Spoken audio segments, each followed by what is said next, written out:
Okay guys, for today's video yan, samahan nyo kami. Yan, gagawin natin tong loop extension natin kasi wala tayong maayos na bilaran. So yan, kasama ko si Papa dyan. And hindi na kami nakapag-intro kaya voice over na lang muna. O yan. Ito nga pala yung look ng ating loft. Ayan, luma na rin siya. Halos. So yan, ayusin natin yan. So yan si Papa. Ayan, wini-welding niya na yung mga materialis na nasukat. So after nyan, pipinturahan ko yan syempre agad-agad para na sa ganun hindi mahirap dukwangin pagkatapos.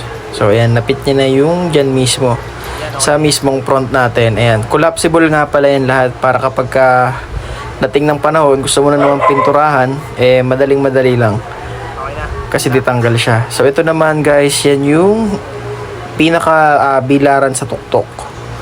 Ayan, siguro approximately malaki talaga siya. So ayan, kasama ko si Papa dyan. Ayan, ako na naman magpipintura niyan pagkatapos. Ayan, welding lang si Papa dyan. Then ayun guys, after nga pala nyan, ayan, pa-primeran ko muna pala. So ayan, pagka-primer ko, then finishing. So ayan, halos tapos ko na yung mga pinturahin. Ayan, at itatap lang namin siya dun sa may tuktok. Ayan, yung sinasabi ko, yung maliit dyan, then yung malaki naman doon sa tuktok. Ayan, dyan siya sa tuktok. So ayan guys, ultimo yung mismong sa loob niya is detachable. Ayan, so ditanggal pa rin yan. Detachable kasi itong flooring na to para mabilis maglinis o kaya mabilis magpintura. Oh, bababa ako. Ayan, linis na kami niyan kasi Biyernes Santo nun. Ayan, tuloy na naman natin kinabukasan yung ginagawa namin. So, ayun, medyo mainit na yan. Ayan. Then, abot-abot lang ng mga kailangan. So, ayan, gawa-gawa muna kami dyan ni Papa. Ako naman, pintura ako mamaya ulit. Ayan.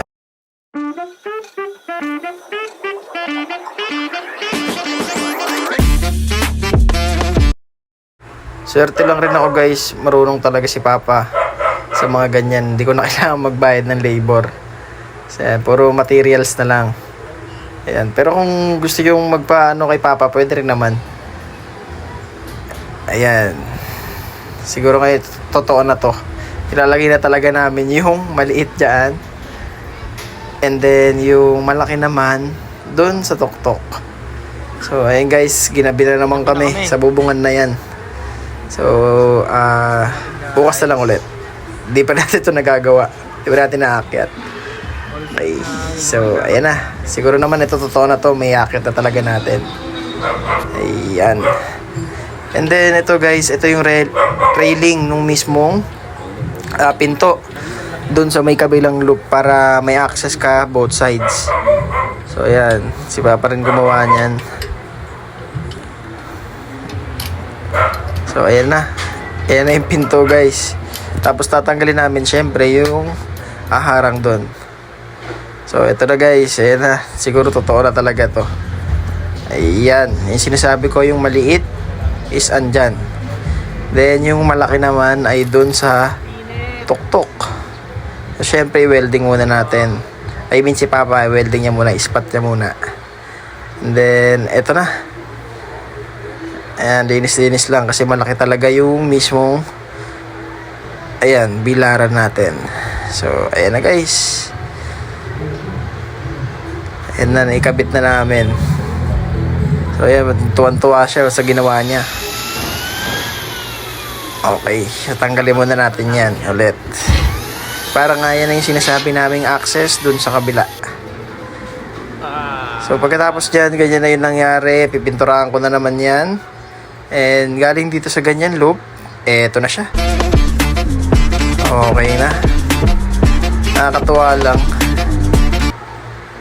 Ayan, ang init-init pero natapos namin siya.